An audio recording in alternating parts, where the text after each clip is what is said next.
नमस्कार दोस्तों, कैसे हैं आप लोग? ठीक ठाक हैं? चलिए चलिए तो कुछ आज पढ़ते हैं आगे। राष्ट्रवाद में हम लोग भाग 5 ख़त्म कर चुके हैं और पहुँचे हैं हम लोग 1926 में। 1926 में हम लोग आगे बढ़ते हैं, 1926 से आगे। अब स्थिति क्या आती है? भगत सिंह काफ़ी ज़्यादा दुखी हैं इस बात के लिए कि हमारे देश के 4 लोगों को फांसी की सज़ा दे दी गई काकोरी षड्यंत्र में, क्योंकि उस समय जो है वो उसको षड्यंत्र का हिस्सा माना गया था। ये कहा गया था कि इसकी तैयारी बहुत पहले से क्रांतिकारी दल के लोग कर रहे थे और उन्होंने हिंदुस्तान सोशलिस्ट रिपब्लिक एसोसिएशन उन्होंने बनाया। नया एक टीम बना, उस टीम में बहुत सारे सदस्य तो जेल में चले गए। कुछ लोगों आपको बता ही चुके हैं कि कई लोगों को उसमें से जेल में डाल दिया गया। कुछ लोगों को काला पानी की सज़ा दे दी गई। 4 लोगों को फांसी की सज़ा दे दी गई। अब भगत सिंह और चंद्रशेखर आज़ाद पर इसकी जिम्मेदारी हो गई थी। एक्चुअली भगत सिंह जो है वो,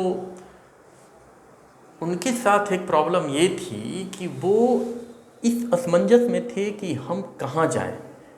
क्या महात्मा गांधी के अहिंसावादी जो उनका एक चल रहा है, कह सकते हैं कि अहिंसा के साथ वो एक बढ़ रहे हैं, उसमें हम करें जुड़े, या उसके साथ जुड़े जो क्रांतिकारी थे लेकिन वो युवा थे। और समझ सकते हैं हम लोग कि जो युवा होते हैं वो कभी भी उनको ऐसी बातें पसंद नहीं आती हैं कि हम लोग अहिंसक रूप से आगे बढ़ें। उन्होंने बस वही रास्ता चुना कि क्रांतिकारियों के साथ जुड़ गए। संगठन ये बन गया और संगठन का बस एक ही ध्येय था, एक ही उसका कह सकते हैं कि लक्ष्य था कि इसमें जो भी आएगा वो सेवा पूरी तरह से समर्पण के साथ सेवा करेगा, त्याग करेगा और बलिदान होने में भी उसको गुरेज नहीं हो, आराम से वो अपनी ज़िंदगी न्यौछावर कर दे अपने देश के लिए। तो बात करते हैं 1927-28 की। 27-28 में क्या होता है हमारे देश में। 26 में वो क्रांतिकारी संगठन बन गया है। धीरे धीरे उसमें लोग और जुड़ना शुरू कर दिए हैं। चंद्रशेखर आज़ाद और भगत सिंह जो है इसको लेकर के आगे बढ़ रहे हैं। 1928 में घटना घटती है, भारत में साइमन कमीशन आता है। अब ये साइमन कमीशन कौन है? साइमन कमीशन जो है वो भारत में आता है अपना जो उत्तरदायी सरकार जो है उसकी समीक्षा करने के लिए कि हमारे देश में जो अभी सरकारें जो चल रही हैं। साइमन कमीशन आता है, इंग्लैंड से भेजा जाता है उसको। 60 सदस्यों की एक टीम है और वो उत्तरदायी सरकार की समीक्षा करने के लिए भारत में आते हैं। भारत में ये देखने के लिए कि हमारा जो ये चल रहा है, जो शासन पद्धति है हमारी जो अभी चल रही है, उसकी स्थिति क्या है। भारतीयों को सबसे ज़्यादा प्रॉब्लम इस बात की थी कि भाई साहब आप 7 लोग आए हैं लेकिन उसमें से एक भी भारतीय को नहीं रखे हैं। अब आप सोचिए आप ही लोग कि एक भी भारतीय उसमें नहीं है और आप आए हैं यहाँ पे समीक्षा करने, तो आप तो अपने तरीके से उसकी समीक्षा करेंगे, अपने तरीके से उसमें डिसीजन लेंगे और आप तो ये भी कह के चले जा सकते हैं कि कोई दिक्कत नहीं है, सरकारें ठीक ठाक चल रही हैं, सब लोग अच्छे से हैं। दिक्कत यही थी। सर जॉन साइमन थे उसके अध्यक्ष और वो लेकर के 3 फरवरी 1928 को मुंबई में उतरते हैं।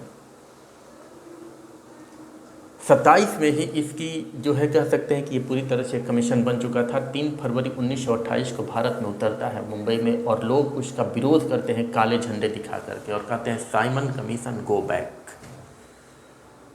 हमें ऐसा कमीशन नहीं चाहिए। जो खुद ही सोचिए, खुद ही वो चाहते हैं कि हम चलें वहाँ पे सब कुछ देखें समझें, कोई भारतीय से पूछने की भी ज़रूरत नहीं है, हम अपने तरीके से कह देंगे कि हाँ या ना सब ठीक ठाक है। अब इसका विरोध बहुत ज़बरदस्त होने लगा, प्रदर्शन होने लगा, पूरे देश के लोग उठ खड़े हो गए। सबसे बुरी घटना तब हुई जब लाला लाजपत राय, आपको हमने बता दिया था लाल बाल पाल में के लाला लाजपत राय जो गरम दल के नेता थे और वो क्रांतिकारियों को बहुत ज़्यादा सपोर्ट करते थे, गरम खून के व्यक्ति थे वो। विरोध करने के दौरान ही स्थिति ये आ गई कि उन पर मतलब कि पुलिस ने लाठीचार्ज कर दिया वहाँ पे। पूरे देश में साइमन कमीशन गो बैक वाली स्थिति आ गई और लाठीचार्ज जब हो गया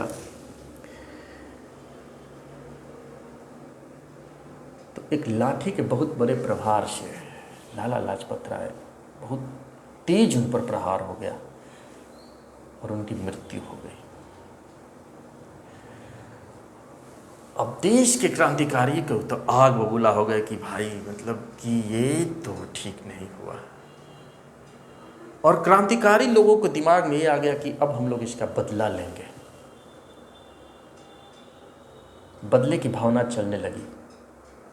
आज़ाद हों, राजगुरु हों, भगत सिंह हों, सुखदेव हों, सबके दिमाग में चलने लगी कि बदला लेना है हम लोगों को,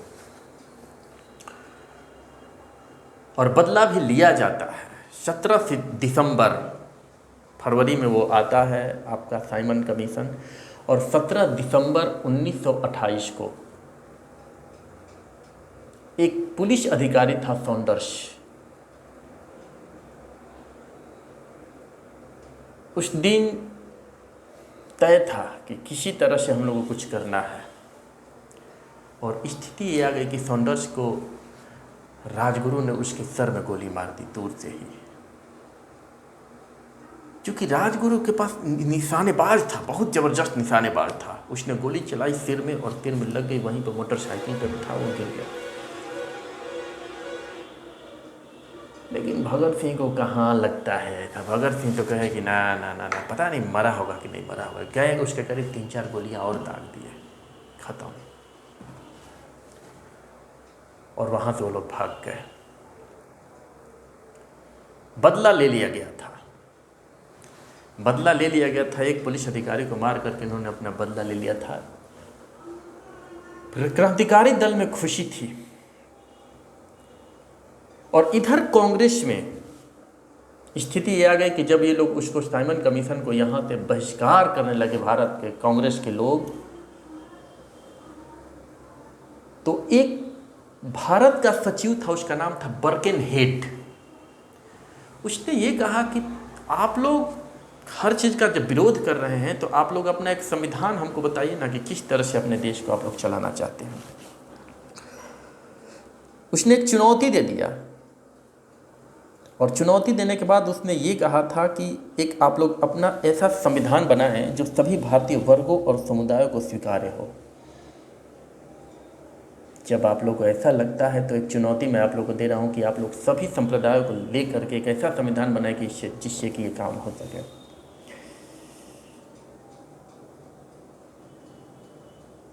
इसके लिए दिल्ली में एक सर्वदलीय सम्मेलन बुलाया गया। मोतीलाल नेहरू की अध्यक्षता में संविधान का प्रारूप तैयार करने के लिए एक समिति का गठन किया गया।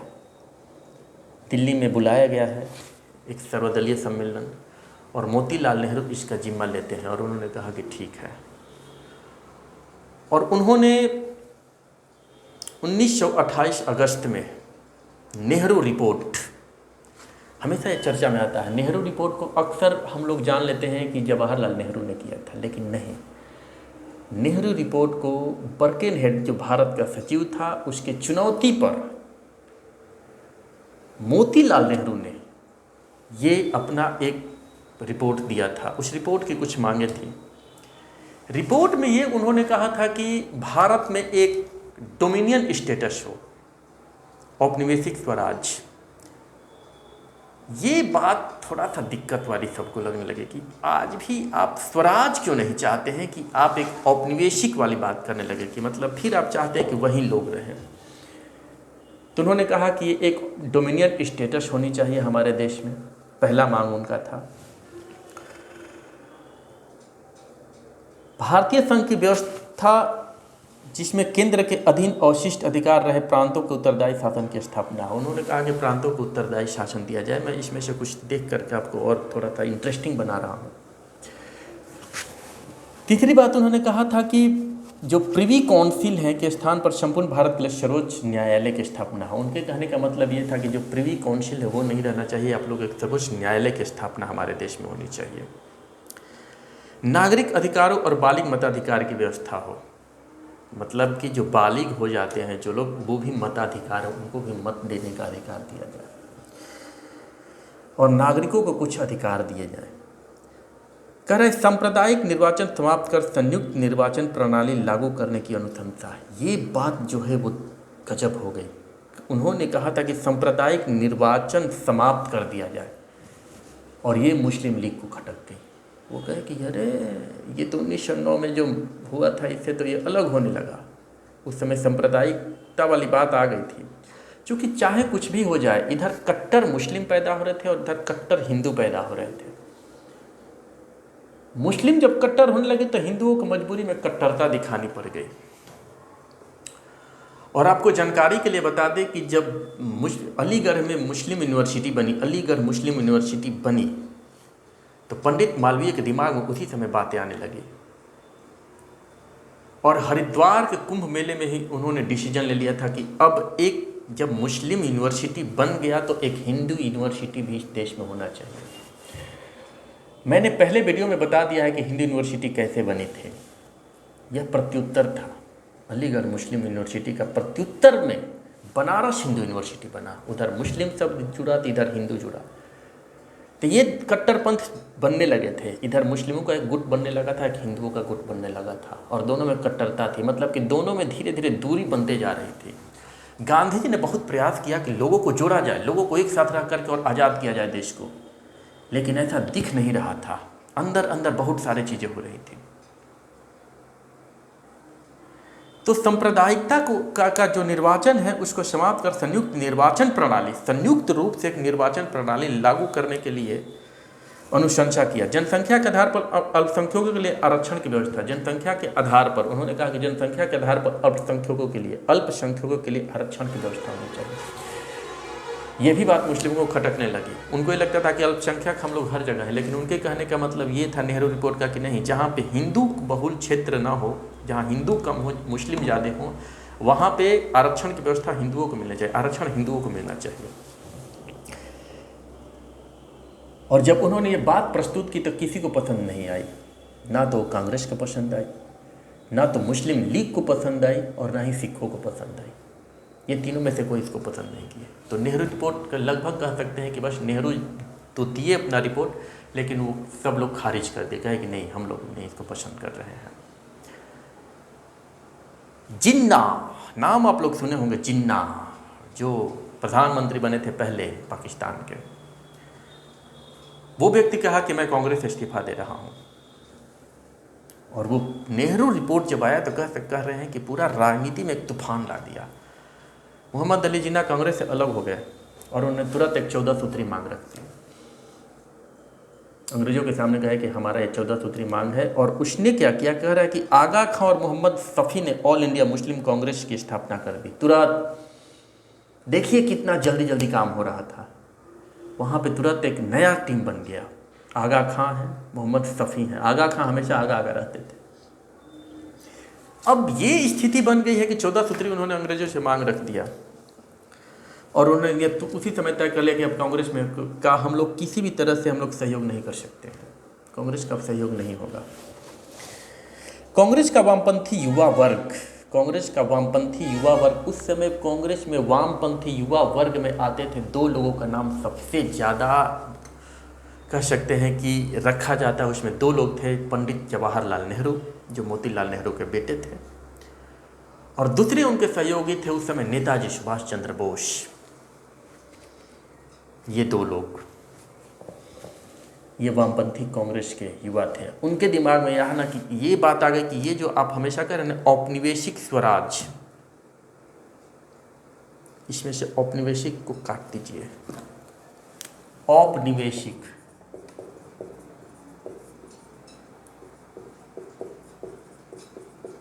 स्वराज,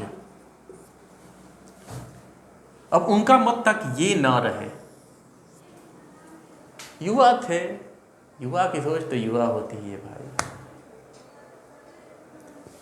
औपनिवेशिक कट ये नहीं हम लोग को चाहिए, केवल स्वराज, अपना राज्य होगा। और वो लोग कह रहे हैं कि पूर्ण स्वराज से कम स्वीकार करने को तैयार ही नहीं थे वो लोग। पूर्ण स्वराज से कम पर अब उन लोगों ने कहा कि औपनिवेशिक नहीं, पूर्ण, पूरी तरह से अपना हो, पूर्ण स्वराज, इससे कम पर वो लोग तैयार ही नहीं थे। कह रहा है कि इन लोगों ने 1928 में इंडिपेंडेंस लीग स्थापना की एवं कांग्रेस की नीतियों में परिवर्तन की मांग रखती। कांग्रेस की नीति को कहे कि देखिए आप लोग का ये जो नीति है ना, ये बुढ़ा हो चुका है, पुराना हो चुका है, आउटडेटेड हो चुका है, कुछ नए चीज़ लाइए, अब इसमें नया हो और नए लोगों की भी बात सुनी जाए, क्योंकि कांग्रेस में अब जो नए युवा पीढ़ी आ रही है उसकी सोच कुछ दूसरी है। आप लोग आज भी चाहते हैं कि मतलब कि वही लोग रहें, और हमारा मत यह है कि अब उनकी कोई ज़रूरत नहीं है, हम लोग चला लेंगे अब अपना। तब तक दिक्कत ये होगी कि 1929 में एक जबरदस्त आर्थिक मंदी आ गई पूरे विश्व में।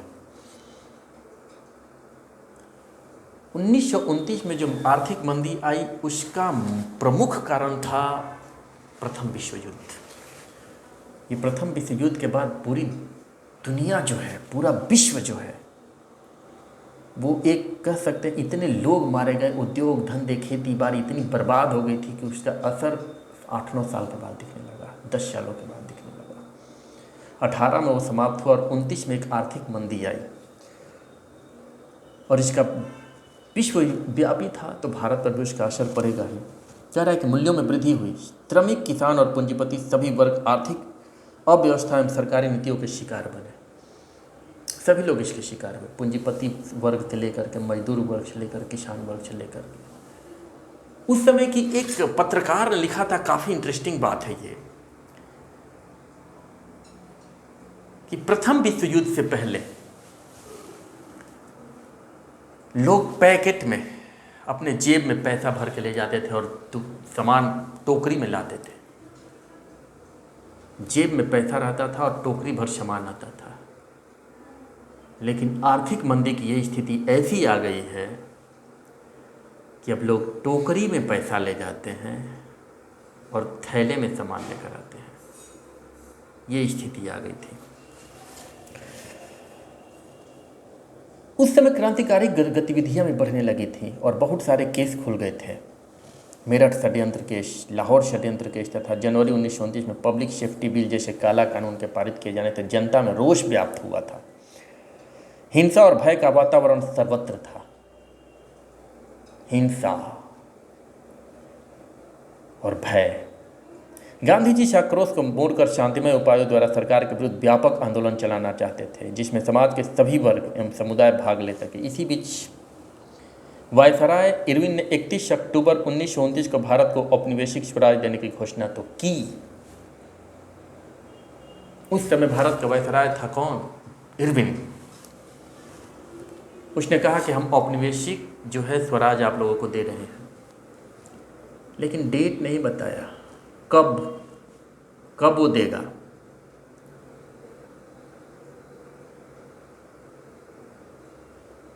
अब स्थिति ये आ गई कि उसने तो ये कहा कि दे रहा हूं, लेकिन वो नहीं बताया कि अब वो कब देने वाला है।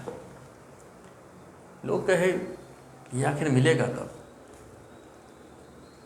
तब तक लाहौर अधिवेशन 1929 कांग्रेस का लाहौर अधिवेशन होता है, और वो अधिवेशन हम सबको याद रखना चाहिए क्योंकि वहाँ पे कुछ चेंजिंग आती है। लाहौर में जो हुआ है कांग्रेस का अधिवेशन 1929 का, उस बात को तो हम सबको याद रखना चाहिए।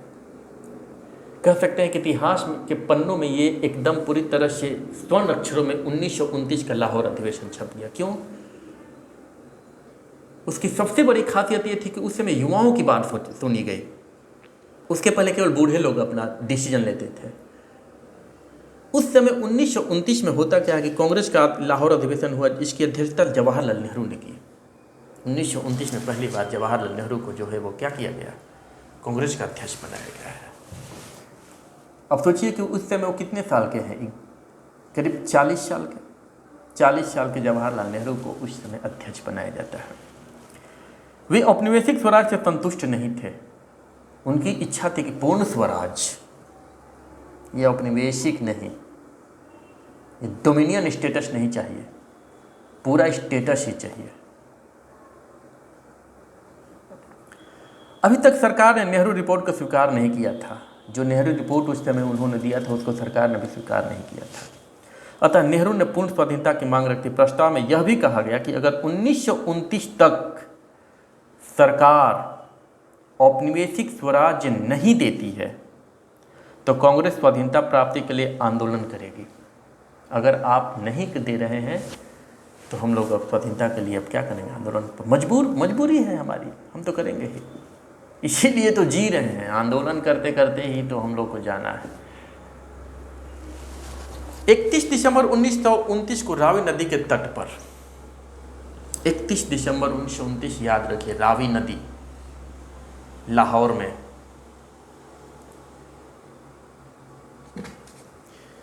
जवाहरलाल नेहरू ने तिरंगा झंडा फहराया तथा स्वतंत्रता की घोषणा का प्रस्ताव पढ़ा। याद रखिए 31 दिसंबर मतलब अगले ही दिन 1930 आने वाली है। रावी नदी के तट पर झंडा फहराया और स्वतंत्रता की घोषणा के लिए क्या किया, प्रस्ताव पढ़ा। प्रस्ताव में यही कहा गया कि 26 जनवरी 1930 को स्वतंत्रता दिवस मनाने की घोषणा की गई। ये देखिए, मना लिया 1930 26 जनवरी, वो कहा गया कि हम लोग उस दिन स्वतंत्रता दिवस मनाएंगे। कहता है कि लाहौर अधिवेशन 2 कारणों से महत्वपूर्ण बन गया। पहला, कांग्रेस नेतृत्व में युवा वर्ग को तरजीह दी गई। सबसे बड़ी बात हमने अभी कुछ देर पहले बताया कि पहले तो युवा वर्ग की बात सुनी गई, पहली बात। और दूसरी बात कि पूर्ण स्वराज की प्राप्ति को कांग्रेस का लक्ष्य घोषित किया गया। अब कांग्रेस का ये लक्ष्य घोषित कर दिया गया कि अब हम लोग जो हैं पूर्ण स्वराज से कम कुछ भी नहीं। ये एक अच्छी बात है। देखिए युवाओं की सोच। आज अगर हम लोग ये कहते हैं कि ये गलत है वो गलत है, आज की सरकारें अगर कह रही है कि ये गलत वो गलत, कुछ ऐसा नहीं है। अलग अलग समय का अलग अलग बात होता है। आज हमारा देश जिस स्थिति में है उस स्थिति को देख करके और आप पीछे का नहीं बता सकते कुछ भी। हर समय का अपना अपना एक कह सकते हैं कि एक सिचुएशन होता है। उस सिचुएशन में किस तरह से कैसे लोग डिसीजन लेते हैं उस पर डिपेंड करता है। तो सिरे से खारिज कर देना कि ये व्यक्ति अमुक व्यक्ति, ये वाला फला व्यक्ति जो है वो गलत था, हम सही हैं, उन्होंने ये नहीं किया, उन्होंने वो नहीं किया, ऐसा कुछ नहीं है। समय समय की बात है। आज का समय कहता है कि वो लोग उतना अच्छा नहीं थे, ये काम कर दे तो बहुत ठीक हो जाते, लेकिन ऐसा नहीं कहना चाहिए। हर समय का अपना अपना एक कह सकते हैं कि सिचुएशनल था, कंडीशनल था, मजबूरी थी। नहीं तो कौन नहीं चाहता था कि हम लोग को स्वराज मिल जाए, कौन चाहता था। 1857 में ही हम लोग को देश आज़ाद हो जाना चाहिए था, लेकिन उस समय की स्थिति क्या थी, सब लोग अलग अलग लड़ रहे हैं, अपना अपना बस क्षेत्र बचाने के फेरे में सब लोग लगे हैं। एकीकृत रूप से पूरा अखिल भारत पूरा मिल करके अगर ये लड़ाई लड़ता तो हो सकता है कि हम लोग 90 साल पहले ही आज़ादी पा लेते, लेकिन ऐसा नहीं हुआ। तो 1929 का जो लाहौर अधिवेशन है उसको 2 बातों से याद रखा जाता है। पहली बात हमने अभी बताया कि युवा वर्ग को तरजीह दी जा रही है, कि युवा वर्गों की बात सुनी जा रही है। बूढ़े लोगों को भी लगता है कि थोड़ा सा इनकी भी सुने, हम लोग तो करके देख लिए, इनको तवज्जो दिया जाए, इनकी भी बात सुनी जाए। ये पढ़े लिखे हैं, समझदार हैं, ये भी बहुत कुछ जानते हैं। और वैसे भी जवाहरलाल नेहरू भी बहुत ज़्यादा पढ़े लिखे थे, और वो तो ICS का परीक्षा पास करके इंग्लैंड नौकरी छोड़ करके आ गए थे। वो व्यक्ति तो कहा कि बस हम ये जानना चाहते थे कि क्या है इसमें, नौकरी तो नहीं कर सकते। और भाई साहब, नौकर बनना पसंद किसको है? कौन नौकर बनना चाहता है? ये तो मजबूरी है कि लोग कहीं ना कहीं किसी का नौकर बन जाते हैं। नौकर बनना चाहता है कौन? नौकर बनने में तो सबसे पहली दिक्कत ये हो जाती है कि हमारे अधिकार ही छीन जाते हैं, सिर्फ ड्यूटी ही रह जाती है, और ऊपर से बहुत ज़्यादा प्रेशर में काम करना होता है। कौन नौकर बनना चाहता है? खैर 1929 में यहाँ तक हम लोग पहुँच गए। 2 बातें हुई, पूर्ण स्वाधीनता से कम कुछ भी नहीं चाहिए था। 1929 में एक और घटना घटती है क्रांतिकारी दल से। हम तो दोनों को लेकर एक साथ चल रहे हैं, कांग्रेस को भी लेकर चल रहे हैं, इधर क्रांतिकारियों को भी लेकर चल रहे हैं। भगत सिंह राजगुरु ने अपराध कर दिया है, सॉन्डर्स की हत्या कर दी है, बदला ले लिया गया है। 8 अप्रैल 1929 को एक घटना घटती है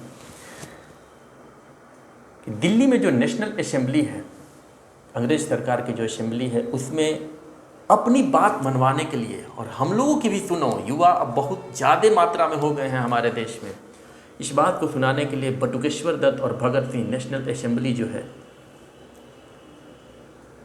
वहाँ पे जा करके और बम फेंकते हैं। बम फेंकने का उनका ये मन नहीं था कि मतलब ये मत नहीं था कि लोगों को उसमें से घायल कर दिया जाए या किसी को मार दिया जाए। उन्होंने उस जगह का चुनाव किया जहाँ गिराने से किसी को कोई दिक्कत नहीं थी, केवल धुआं उड़ा। बम फेंका, वो चाहते तो भाग सकते थे लेकिन भागे नहीं, क्योंकि आज़ाद नहीं चाहते थे कि ऐसा हो, लेकिन उन्होंने अपनी गिरफ्तारी दे दी कि चलो। और गिरफ्तारी में इनकलाब जिंदाबाद, इनकलाब जिंदाबाद। चलो 23 का 21 साल का बच्चा इनकलाब जिंदाबाद करते हुए दोनों लोग को जेल में आराम से जेल गए, खुशी खुशी जेल गए। और जाने के बाद, अंदर जाने के बाद उन्होंने ऐसा नहीं किया कि एकदम चुप ही बैठ गए। वो एक्चुअली गांधी जी का जो 1921 में जो असहयोग आंदोलन वापस लिया गया, उससे क्षुब्ध होकर के इन लोगों ने इस तरह की घटनाएं शुरू कर दी थी। और गांधी जी को पहले गांधी जी को ही बहुत ज़्यादा मानते थे, लेकिन स्थिति ये बन गई थी कि अब बर्दाश्त से बाहर हो गया था। और अंदर से ही बड़े बड़े लेख, बड़ी बड़ी चीज़ों को लिख करके अपने क्रांतिकारियों को अंदर से ही मजबूत करते थे। और आपको जानकारी होनी चाहिए कि 2 साल तक मुकदमा चलता रहा और भगत सिंह को अपराध के मामले में, भगत सिंह को, राजगुरु को और सुखदेव को 23 मार्च 1931 को फांसी की सजा दे दी गई थी। और आपको एक चीज़ और जानना चाहिए कि उस समय भी पंडित मदन मोहन मालवीय साहब ने इनको बचाने के लिए बहुत ज़्यादा प्रयास किया, लेकिन ये मामला आपराधिक था, केस 302 का था, मर्डर, इसलिए वो छूट नहीं पाए। उस समय भी जब उन्होंने पंडित बिस्मिल को बचाने के लिए बहुत प्रयास किया, वही प्रयास भगत सिंह के लिए भी किया गया था। भगत सिंह चाहते नहीं थे, लेकिन ऐसा हुआ। 23 मार्च 1931 को 7:30 बजे शाम को लाहौर में नहीं कह सकते हैं कि सतलज नदी के तट पर अंग्रेजों ने उनको क्या किया कि उन लोगों को काट करके उसी तट पर काट करके और घी की जगह केरोसिन तेल डाल करके और उनको आग लगा दिए थे। उनको ये लगा कि जल्दी से इनको इस तरह से करके और हम लोग कर दे ताकि देश में एक क्रांतिकारी उबल न जाए, आंदोलन बहुत बड़ा हो सकता है, बहुत उग्र हो सकता है। गांव के लोग जब देखे कि वहाँ पे कुछ आग जल रही, वहाँ पे गए, अंग्रेज भाग चुके थे वहाँ से, और जल्दी जल्दी उन लोगों को पानी छिड़क करके और इसके बाद फिर लाशों को पता नहीं कि इधर उधर करके सोच सकते हैं आप लोग, हाथ पैर सब कुछ कटा हुआ है, उन लोगों को बटोर करके किसी तरह से और फिर बढ़िया से उनका दाह संस्कार किया गया था। ये स्थिति बनी थी। खैर क्या कहा जा सकता है। उसके बाद तो भगत सिंह तो इस देश के लिए कह सकते हैं कि एक वीर, एक योद्धा, निडर, इस तरह का व्यक्तित्व के रूप में उभरे। और आज भी लोग भगत सिंह को उसी तरह से इज्जत देते हैं, तरजीह देते हैं। 23 साल में आप वो देखिए कि वो क्या कर गया व्यक्ति की, मतलब कि आज आप सुन रहे हैं मेरी वीडियो और आज उनका जन्मदिन है 28 सितंबर 1908।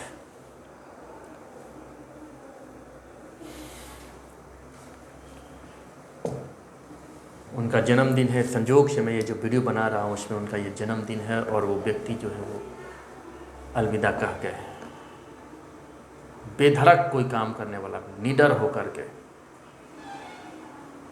और हमारे देश में आज उनका नाम ले लेकर के और लोगों को जोड़ा जाता है। आजकल की पार्टियां भगत सिंह का नाम लेकर के अपनी पार्टी में लोगों को जोड़ती हैं। आज सभी लोग चाहते हैं कि भगत सिंह पैदा तो हों, लेकिन बगल वाले के घर में, मेरे घर में नहीं। बस उनका हम नाम लेकर के कितना अच्छा आदमी था, देश की आज़ादी में अपने आप को कुर्बान कर दिया है, लेकिन वो मेरे घर का ना हो, बगल के घर का हो। दुख जताने में उनके घर पहुंचूं। आज भारत की सीमा पर अगर 22-23 साल का कोई लड़का मरता है तो लोग एकदम हिल जाते हैं, लेकिन जा करके उसके घर वालों से पूछिए और उसकी हिम्मत को देखिए। वो व्यक्ति कहता है कि मेरा एक ही बेटा था, अगर दूसरा होता तो भी मैं अपने देश के हित के लिए, अपने देश की सुरक्षा के लिए उसको भी भेज देता। हम तो उस गार्जियन को, उस माँ बाप को सैल्यूट करते हैं। हम लोग के भी दिमाग में होना चाहिए कि भगत सिंह पैदा हो हमारे घरों में, तब माना जाएगा। ये थे क्रांतिकारी हमारे देश के।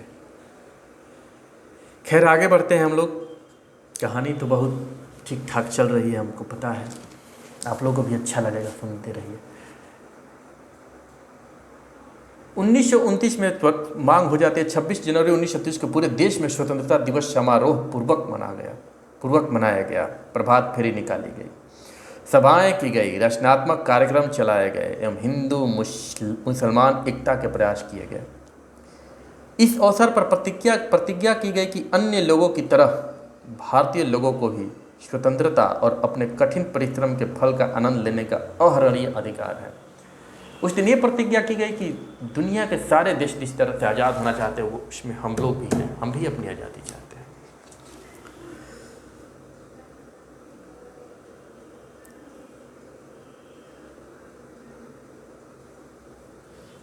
और यह कि यदि कोई भी सरकार लोगों को इन अधिकारों से वंचित रखती है या उनका दमन करती है तो लोगों को इसे बदलने अथवा समाप्त करने का भी अधिकार है। यह प्रतिज्ञा भी की गई कि पूर्ण स्वराज की स्थापना हेतु कांग्रेस के जो निर्देश होंगे उनका पालन भी करेंगे।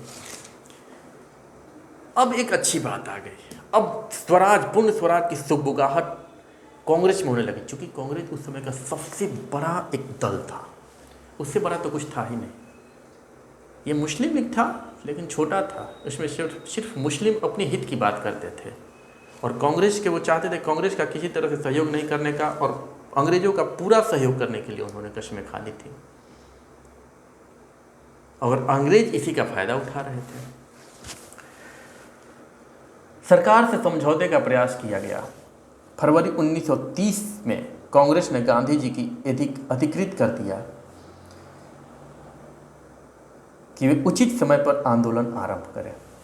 आप आंदोलन अपना आरंभ कर सकते हैं, क्योंकि गांधी जी ही पूरे देश में एक ऐसे व्यक्ति थे जिनके पास इतना दम जरूर था कि उनसे अनायास लोग जुड़ जाते थे, बहुत लोग जुड़ जाते थे। एक आए गांधी जी अगर कहीं जाकर खड़ा होकर के और कुछ कहना शुरू कर दे तो गांधी जी के साथ जुड़ने वालों में लाखों की संख्या में हो जाते थे।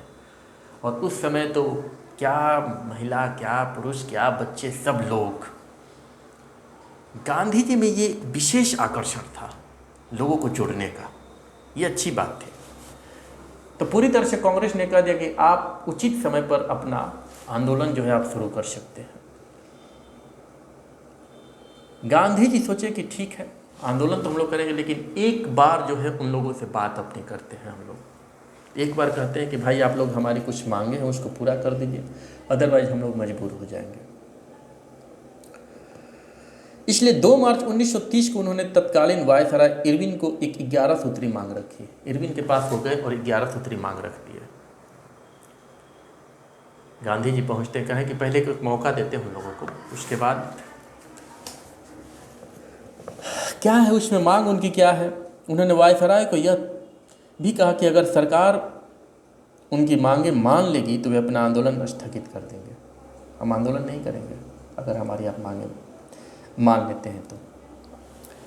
और उसमें बहुत सारी चीज़ों की मांग की गई थी। उसमें से कुछ चीज़ें हैं, उन्होंने कहा था कि पहले जितने भी हमारे राजनीतिक बंदियों को जो आपने बनाया है, बंदी बनाया है लोगों को, उनको पहले आप बाहर करिए। और हम भी अपनी सुरक्षा के लिए बंदूक रख सके उसके लिए आप लोग लाइसेंस भी जारी करें। उनकी कुछ मांगे ये थी। इसके बाद उन्होंने कहा कि असैनिक कर्मचारियों के वेतन में कमी की जाए, सैनिक खर्च में 50% की कमी की जाए। सैनिक खर्च बहुत ज़्यादा, उस नाम पर बहुत ज़्यादा पैसा लिया जाता था, उसको आप लोग कम करिए। नमक कर समाप्त किया जाए। और उनकी सबसे ज़्यादा एक बहुत बड़ी बात ये थी कि आप लोग जो नमक पर कर लगा रहे हैं ये तो सबकी ज़रूरत की चीज़ है, इस पर आप लोग टैक्स लगा करके बहुत ही गलत कर रहे हैं। वायसराय ने गांधी जी की मांगों पर ध्यान ही नहीं दिया। नशीली दवाओं का बिक्री बंद कर देने की बात कही गई। और भी इसमें कुछ बातें हैं। कह रहा है कि इसमें कि निर्वासित भारतीयों को स्वदेश वापस आने की अनुमति दी जाए, भारतीय समुद्र तट केवल भारतीय जहाज़ों के लिए सुरक्षित रहे। इस तरह की कुछ मांगें उन्होंने रखी थी। इरविन ना तो उनकी बातों को सुना ना उनसे मिला ही नहीं तो सुनेगा क्या। अतः गांधी जी ने नमक सत्याग्रह शुरू करने का निश्चय किया और गांधी जी नमक सत्याग्रह अपना शुरू कर दिए। नमक सत्याग्रह सविनय अवज्ञा आंदोलन आप लोग जानते हैं, उसके बारे में अब बात करते हैं हम लोग। सविनय अवज्ञा आंदोलन और दांडी मार्च। गांधी जी ने तय किया कि 12 मार्च को 1930 को साबरमती जो आश्रम था अहमदाबाद में, वहाँ से उन्होंने सोचा कि हम लोग जो है दांडी का दूरी तय करेंगे। दांडी करीब 250 किलोमीटर के आसपास था, समुद्र तट पर जो वो जगह था। और 78-79 अनुयायियों के साथ 12 मार्च 1930 को वो दांडी के लिए चले और 6 अप्रैल को दांडी पहुँचे। उस समय तक उनके साथ बहुत लोग जुड़ गए थे और जा कर के वहाँ पे और नमक कानून तोड़ा, नमक बनाया और नमक कानून तोड़ा और वहीं से आंदोलन की शुरुआत हो गई, जिसका नाम है सविनय अवज्ञा आंदोलन। ये मैंने पहले ही बता चुका है आप लोगों को। इसमें स्वयंसेवक, कांग्रेसी कार्यकर्ता, किसान, मजदूर सभी उनके साथ थे। ऐसा कोई भी नहीं गांधी जी आए और कोई जुड़ न पाया, ये कैसे हो सकता है। गांधी के साथ लोग जुड़ते गए और वही बात हुई जो असहयोग आंदोलन में हुई थी। शांतिपूर्ण तरीके से सरकार के साथ असहयोग की नीति अपनाई गई। नमक कानून भंग करने के अतिरिक्त विदेशी कपड़ों की होली जलाई गई एवं शराबबंदी की गई। छात्रों ने शैक्षणिक संस्थाएं छोड़ दी, वकीलों ने वकालत और अनेकों ने सरकारी नौकरी छोड़ दी। किसानों ने मालगुजारी और चौकीदारी कर देना बंद कर दिया। सरकारी वन कानूनों का उल्लंघन किया गया। श्रमिकों ने हड़ताल एवं प्रदर्शन किए। इस तरह समाज के सभी वर्ग गांधी जी के आह्वान पर स्वराज्य के लिए कमर कस कर तैयार हो गए। अब सरकार क्या करे, कठोर कदम उठाना, लाठीचार्ज करना, ये करना वो करना, यही चल रहा था। जेल पकड़ करके उनको, सत्याग्रहियों को पकड़ करके जेल में ठूंसो उन लोग, चल जेल में, कोई दिक्कत नहीं हम लोगों को, गांधी जी हैं, सब कुछ ठीक हो जाएगा। सरदार पटेल और अन्य प्रमुख नेता जो हैं वो गिरफ्तार कर लिए गए। गांधी जी को भी कई महीने कैद में कर लिया गया। इससे आंदोलन दबने की बजाय और भड़क उठा। क्रांतिकारी घटनाओं में तेजी आ गई। भगत सिंह और बटुकेश्वर दत्त ने केंद्रीय असेंबली में बम फेंका, ये तो बता ही चुका हूं मैं आप लोगों को। सीमांत गांधी, खान अब्दुल गफ्फार खान ने पठानों के बीच खुदाई खिदमतगार और लाल कुर्ती वाले द्वारा सरकार को परेशान किया। अब्दुल गफ्फार खान सीमांत गांधी कहलाते थे, पाकिस्तान के थे वो। और उन्होंने खुदाई खिदमतगार और लाल कुर्ती वाला, उन्होंने दो अपना संगठन बनाया था। नागालैंड की रानी गैडी नल्लू ने खुला विद्रोह कर दिया। बाध्य होकर सरकार को समझौता वार्ता का मार्ग ढूंढना पड़ा। नमक यात्रा के महत्वपूर्ण पहलू उभर कर सामने आए। नमक सत्याग्रह इतना बड़ा आंदोलन हो गया कि मजबूरी में उन लोगों को कहे कि अब ऐसा नहीं होगा, चलो बात करते हैं। और इसके बाद 3 सम्मेलन होते हैं, उस पर चर्चा अब आगे हम लोग करेंगे। प्रथम गोलमेज सम्मेलन, द्वितीय गोलमेज सम्मेलन और तृतीय गोलमेज सम्मेलन। पूना पैक्ट 1932 तक बातें रखेंगे हम लोग, वो अगले वीडियो में बातें होंगी। तब तक के लिए शुभ रात्रि। आप लोग देखिए वीडियो को और कमेंट भी किया करिए। और बहुत अच्छा अगर नहीं भी लगे, थोड़ा भी अच्छा लगे तो कम से कम इसको सब्सक्राइब करने के बाद शेयर भी करिए। इससे क्या होगा कि लोगों तक बातें पहुंचेंगी। वीडियो कैसा लग रहा है आप लोग कमेंट भी नहीं करते हैं, कम से कम कमेंट करके बताते कि कैसा है, क्या इसमें त्रुटि है, क्या और सुधारी जा सकती है, तो और आगे बातें होंगी। खैर तब तक के लिए मज़े लीजिए आप लोग।